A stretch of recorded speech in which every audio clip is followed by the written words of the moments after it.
Well, greetings, everybody. I hope you're doing well. This is the pre-recorded, obviously, the pre-recorded lecture for Monday. And basically, I want to cover some of the material we went over already and give you a more, how can I put this, a more existential interpretation. Because I think that to understand the standpoint of Zen, you really have to get to the point where there's some sort of what we could call an existential crisis, or maybe the crisis in human meaning. And if you recall the video on Antaiji, the Soto Zen monastery, the motivations of most of the people that they interviewed had to do with some sense of deep personal suffering, their human condition, and this sort of motivated them to practice Zen, to find a different way of living, a different way of embodying their existence. And that only comes with a so-called existential crisis, a confronting of some of the, um, uh, how can I put this? Some of the harsh realities of human existence, including our mortality, including finding some sort of ground or some sort of sense of meaning. So we'll start, however, with what we already covered, Casulus's thinking, not thinking without thinking, and again, give a slightly different interpretation than Casulus did. All right. Of course, page 73, and we've covered all this. There's thinking, there is not thinking and without thinking. Remember, from the subjective point of view, there's the noetic attitude. So when you're experiencing things or you're thinking about things, you're either affirming them or negating them, okay? And that's the subjective view. So that's sort of our action, to negate or to affirm, to want, to not want. The nomadic content, again, these are the particular things we are experiencing, the so-called conceptualized objects, but it's any kind of experience we're having, whether it's conceptual, whether it's emotional, whether it's bodily, okay? And that's sort of the objective side. Remember, we talked about intentionality, consciousness of X. This is the consciousness, noetic attitude of X is the nomadic content, okay? And similar structure we see in not thinking. The noetic attitude is, again, positional, but it's only negating. I'll talk about that in a second here. And then, of course, the nomadic content, thinking as objectified.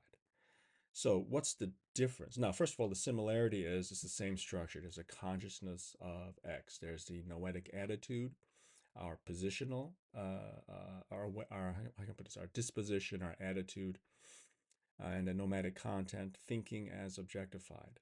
And so the dualistic structure is still there, intentionality, because it's still positional. But now, instead of affirming and denying, we're seeing that all thinking, whether things we want or don't want, whether things we affirm or we want to negate, all of that is seen as kind of negative. So what you want to do is you want to control the mind. You want to stop all thinking, okay? And then without thinking is now at a different dimension, as we'll see. There's, I mean, Casullus still structures this in terms of the noetic and the nomadic.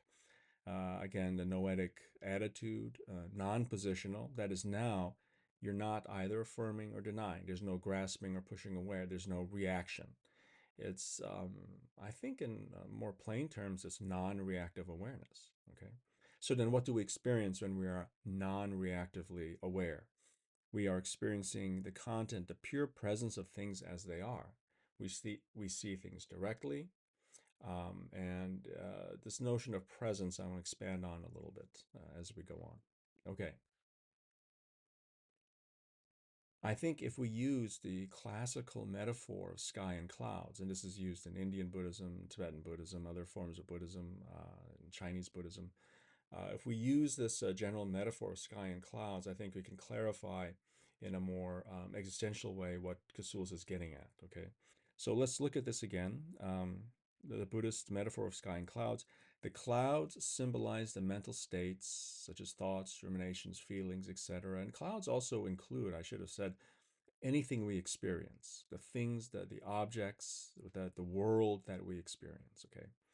And the sky symbolizes our original state of mind, that is openness and emptiness. Sorry, it's My cat just, damn it.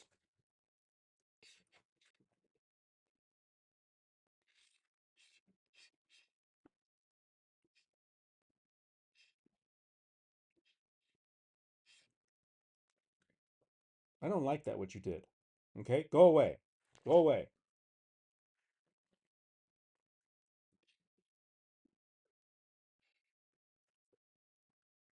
Okay, greetings. I hope you're all doing well. This is, of course, the pre recorded lecture for Monday. And what I'd like to do today is review some of the things we talked about, like the thinking, not thinking without thinking, but from a more, I guess, existentialist stance. What do I mean by that? I think it's really important to stress that people start Zen practice. My cat keeps jumping up and ruining this my lecture. So if you see a cute orange cat disrupting, well, that's just the way it is, I guess. Anyway, I'm going to review the thinking, not thinking without thinking, but from a more classical Buddhist standpoint, but also from the question of human meaning. If you recall the video on the Soto Zen monastery on Taiji, many or just about all of the people they interviewed came to Zen because of some sort of existential crisis, if you will, that they been through some sort of suffering, whether it's mental suffering, suffering in terms of being with other people. And so their motivation was that life just wasn't working for them, that somehow there's a lot of um, pain involved. And so that motivated them to take up Zen because, why would you take up a very difficult practice of Zen unless you had some sort of need to change, to reorient your life, so to speak. Okay. All right, so we'll go quickly to Casullus. Again, reviewing, thinking, not thinking without thinking. Um, so let's go one by one again. Some of this will be a review, some of this will be an expansion. So the noetic attitude and nomadic content. Remember, we talked about intentionality, consciousness of X. Thinking is structured that way. So we have a noetic attitude that is our subjective position, and we're either affirming or negating. And then we have the objective side, a nomadic content. And Kasula says conceptualize objects, which is correct, of course. But conceptualize objects, I mean, this includes almost all experience, not just concepts, not just ideas we have. It means the actual experience we have when we see things, hear things. Okay, so it's the objective side. And going back to the noetic attitude of affirming or negating, there are things we like, there are things we don't like. And so usually as we engage in life, we are now my cats are getting really antsy. Um, and so when we're engaging in life, we like things, some things, and we don't like some things. And so when we like something, we affirm them, and when we don't, we deny them. So affirming and negating. Now let's go to not thinking. Not thinking is very similar to thinking in that there is the consciousness of X, again, that duality. We have a noetic attitude, we have a subjective position, but in this case, it's only negating. And the nomadic content is thinking as objectified. I would expand that, the nomadic content, that the whole of our human experience as objectified, all the content of what we experience in life moment to moment. And so now the not thinking view is about controlling the mind. Since we see that both affirming and negating that is being attached to our existence may bring suffering, we want to control the mind. So we want to stop thinking. We don't want to engage anymore. We want to back away and just blank the mind. And yet, that's still within dualistic standpoint, and within Zen, that is not the intent. To simply, let me just say this: like some forms of yoga, which seek to still the mind completely, Zen is not about that. It's about without thinking. Number three. And so Casullus uses still the noetic nomadic structure here. So what is our quote unquote subjective experience? Well, we neither affirm nor negate. There is simply mindfulness. Whatever arises, arises. Okay. And what do we see then? Well, in that state of what we can call this noetic attitude, non-positional, would be something like non-reactive awareness. What we see then is the world as it is, things simply being present, disclosing themselves as they are. Okay? And this is actually non-dualistic. The intentional attitude, that is the intentional structure of consciousness of X, is no longer operative. There is simply openness, and that's what without thinking is. Okay, so let's expand Casulus's phenomenology by using the classical Buddhist metaphor of sky and cloud. This is used in India. Vajrayana, Tibetan forms of Buddhism use this metaphor, Chinese Buddhism. And so if we look at this notion of sky and clouds, I think this metaphor will clarify what Casullus is trying to get at. Okay, and then it will disclose in a deeper sense the existential issue, or we can call it the crisis of human meaning. Okay, so clouds symbolize our mental states, such as thoughts, ruminations, and feelings. The clouds are actually any kind of experience we have. I should have maybe expanded that. It's also perceptions, things we hear and see, taste and touch. And the sky symbolizes our true state, who we really are, our original state of mind. There's this idea of original purity of the mind, original tranquility of the mind. This is pervasive through Mahayana Buddhism. And Zen is, of course, very much embedded in that philosophy. Okay. And so a part of our human condition is that we only identify with the clouds and we forget that our true nature is the sky. And this is important. What Zen is claiming is that, okay, we have all these experiences, but experiences only happen in sort of like a mental or even a spiritual openness. All right. Just like clouds, there are clouds in maybe a beautiful sunny day. There are just these white clouds floating. It's very peaceful. Sometimes there's storms. Sometimes clouds are dark gray and the sky looks angry and maybe there's lightning, okay? But notice that the sky is just the sky, regardless of whether it's a clear day, whether there's some, floating clouds on a sunny day, or if there's a storm, the openness of the sky is simply open, regardless of the content, dark clouds, white clouds, no clouds, okay? And that metaphor is used for our mind. Now, mind, again, is not the Western concept of rationality. Mind is more like awareness, the open awareness. And what we do is we forget that we are the sky, and then we somehow identify with the clouds. Okay, so in terms of thinking, we want this cloud and we don't want that cloud, affirming that. In terms of not thinking, we realize, oh, if we are reacting in any way, we better stop it. So you just want to close, just want to shut everything out. And that's, again, not Zen. Zen is about just maintaining openness, and whatever arises, arises. It comes and it goes. And these clouds are impermanent, they have no substance, and they are not who we truly are. Okay.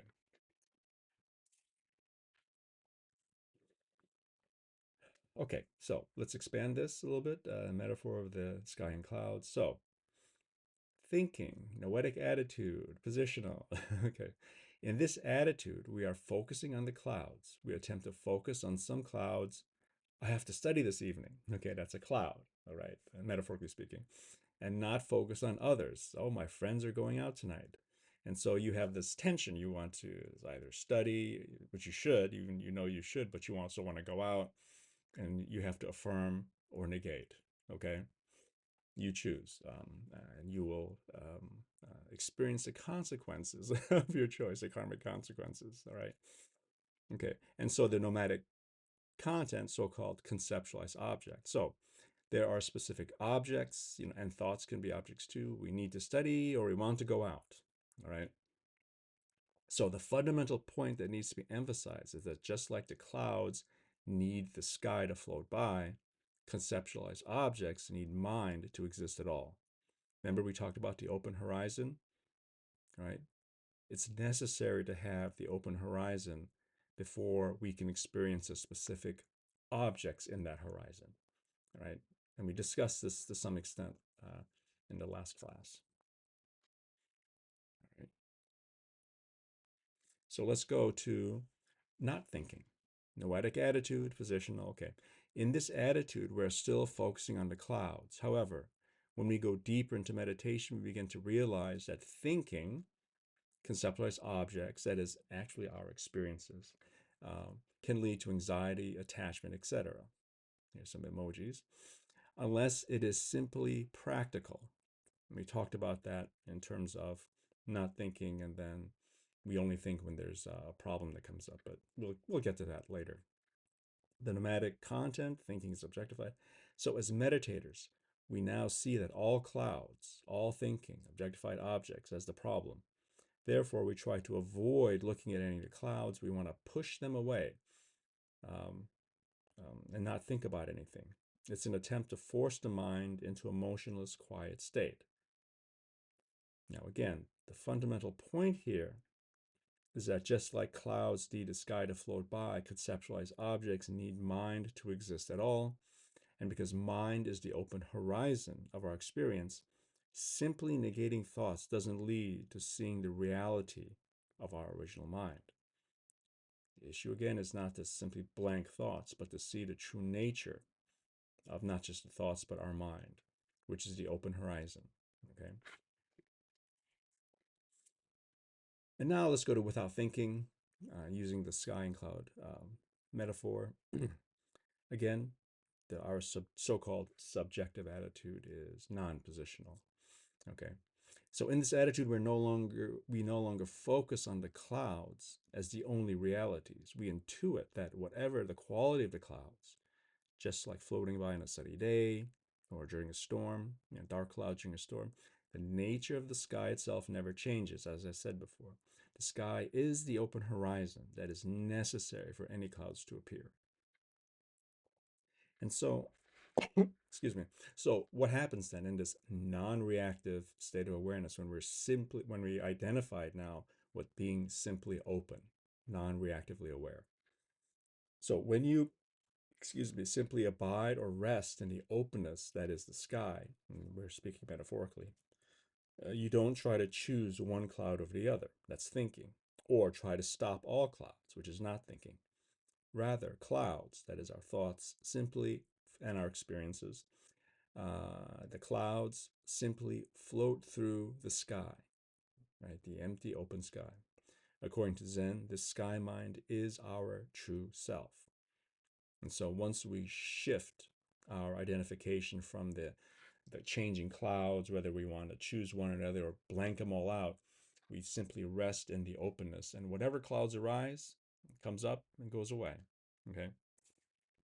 So the note here I want to emphasize is that thinking and not thinking are still dualistic. I said that before. It's still structured on consciousness of X. Okay? Each has a position and a content. Okay? Without thinking is non-dualistic. And even though Casulis uses nomadic, it's really simply openness. Okay? In that both the noetic and the nomadic content are pure presence, i.e., openness. There's simply presence. There isn't you looking at the world that is presenting itself. Your awareness is presence, right? And what you're seeing is simply presence, right? And I hope this will become a little bit clearer as we go on. All right. Now, in chapter 3, um, uh, Casullus brings in Heidegger, and it's interesting because Heidegger has been there are many studies on Heidegger and Eastern philosophy, including Taoism and Zen, and there are a lot of parallels. So Heidegger, even though he's a Western philosopher, is really one way of trying to understand what Zen is about because of the parallels. Now there are some differences, which we'll go into. Um, So I think that also, let me just read here. Casullus mentions Heidegger in the context of Zen teaching from the mind. And we did talk about this a little bit, calculative versus meditative thinking. And again, that's important to highlight, but we can go a little bit deeper. Okay, so we need to approach Heidegger from a different perspective to get a better understanding of Zen. So what I would like you to do, there's a short 10-minute video, and here is the link. I would, now you can watch that now. You can stop this and watch that and then go on, or you can wait till I'm finished and then you can watch that. Either way is fine, whatever works for you. Okay, so in this particular um, uh, video, he's a really good young Heidegger scholar, Samuel Lonkar. He talks about Heidegger in terms of emphasizing moods, that is, the orientations in his phenomenology. And in his phenomenology, what he's saying is that deep down, um, we have an experience of guilt, anxiety, and this need for authenticity. All right, and you'll see that in the video.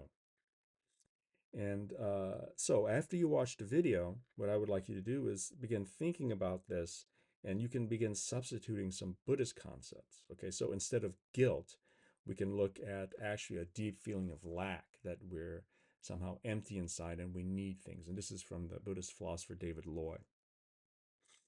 And for anxiety, we can substitute grasping, avoiding, and reacting. Now, anxiety is involved in that, but Buddhists are very specific that because the sense that we have lack inside, we react by grasping things that we think will give us meaning, that is, grasping things in the world. There are painful conditions that we want to avoid, and we're basically reacting, and as if the world will somehow either give us what we need or what we want to fill that void inside or that lack, or the negative experiences of the world we got to avoid, you know, and so we're constantly reacting. Now, when we look then at authenticity, which Heidegger sees as a way of addressing the crisis of meaning in our human experience, we can substitute instead of authenticity open mind, the sky, without thinking, the presence of being. And so, in both Heidegger and Zen, however different they are, they do try to tackle the problem of human meaninglessness. And again, going back to the earlier video on Antaiji, we see that human meaninglessness and suffering was the motivating force for them to practice Zen. Okay. So let's look at this crisis of meaning, of human meaning. All right. So Heidegger and Zen. Okay. So in the video, Heidegger is said to represent a mood of Germanic heaviness. Right? You'll see in the video, it's very well done, actually. Um, it's quite a good production, I think, for a 10-minute video on Heidegger. So in the video, Heidegger is focusing on the mood as what he calls a Germanic, Samuel Lonkar calls it Germanic heaviness, a kind of deep subterranean gloom, a culturally informed nihilism even. And he starts out in the video talking about the deep guilt that Soren Kierkegaard's father had. So while Japan doesn't have this particular Germanic heaviness, obviously, which the author of the video attributes to a Lutheran understanding of sin, there is a parallel kind of nihilism, I guess, or darkness in Japanese culture. And this is something we'll cover a little bit later when we get into um, Takuan, the Zen master who is writing these essays for the sword master. Okay, so there is a kind of nihilism or darkness in Japanese culture. However, there seems to be a universal or a transcultural quality of this experience of nihilism, which means that, okay, you have a German iteration of this crisis of meaning, you have a Japanese iteration, but the Zen perspective is that no matter how different these different cultural iterations are, they come to the same thing. Okay, that this is actually a transcultural, universal, if you will, experience that all humans have. And you can even see in the early video on Antaiji, you had people from different cultures. You had Japanese practitioners, you had practitioners coming from France, from Eastern Europe, United States. And so basically the experience of this crisis of meaning is something that transcends all cultural iterations. And I'll just give you a quick example of this. Okay. All right. So if we compare US and Japanese Zen, we can actually look at the opening stanza in Bruce Springsteen's 1984 hit, Dancing in the Dark. Um, you can go ahead and listen to it. So the first stanza is written down there. I'm not going to read it, but it's very interesting because I think the story behind this particular song is that when Bruce Springsteen was not a famous songwriter, he would just spend all night trying to write a song, and he just can't get it. He needs a muse, and this muse, um, that's why it's called dancing in the dark, because he doesn't really leave his apartment, right? And so he's really looking for a muse. However, it's iconic because this first stanza also spoke symbolically during the time. And I think I was your age when this came out and became a big hit. And there was a working class undertone that people have. For instance, maybe if you work at the night shift, you get up and you work all night, and you come back home during the day, and there's a tiredness, and there is this sort of this constant working and this almost meaningless habitual cycle. And we can all identify that. We may not be, railroad workers, or, people who clean houses, or work night shift in some factory. We also have our own rhythm we have to study for exams, and there's this sort of grind that goes on. And so basically, um, uh, some people can see this as a problem, this sort of meaningless, repetitive work that you have to go through all the time. Well, how do we go beyond that? How do we find meaning in life? Okay.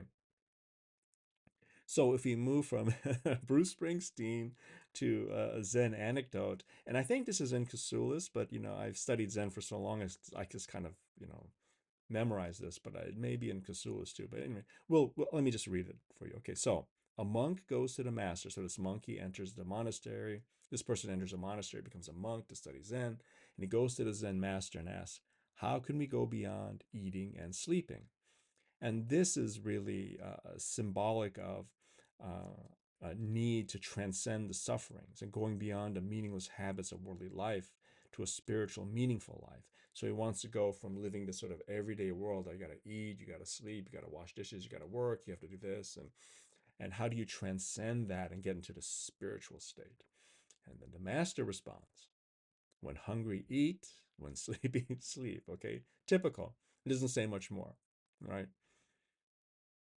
And so one way of looking at this is his response was, we find transcendence, the spiritual, in the immanence, the right here, the right now. And so looking for, whether it's a muse, whether it's falling in love with another person, if it's seeking, which is all fine, it's not, that's not necessarily bad in itself, but basically, excuse me, trying to seek meaning through external means, through something external, by going beyond the everyday grind, that is actually a mistaken path according to Zen. You find meaning in the everyday. Okay, you find so-called transcendence in what is immanent, right here, right now. Okay. And I just want to make a note, of course, the solution you find in Springsteen's song is quite different than you find, should be then, you find in the above Zen anecdote. Okay. If you listen to the song, you'll see. Okay. And we'll talk more about the solution on Wednesday, but let me just go there right now. And this is the solution, the empty circle. We begin at the very bottom of the circle. That's our everyday life. Maybe you feel it's meaningless, it's just a grind. And you practice Zen, you get to the pinnacle, and you see the emptiness of all things. But it is very important, because the true understanding of Zen doesn't end at the top of the circle. You have to come back to your everyday life, and that's where you'll really find the meaning of Zen. And this is what we will discuss. Okay? All right. So we'll see you on Wednesday, and we will talk about the Genjo Koan. And then now you have your reading and assignment schedule on Moodle. Okay. We'll see you Wednesday.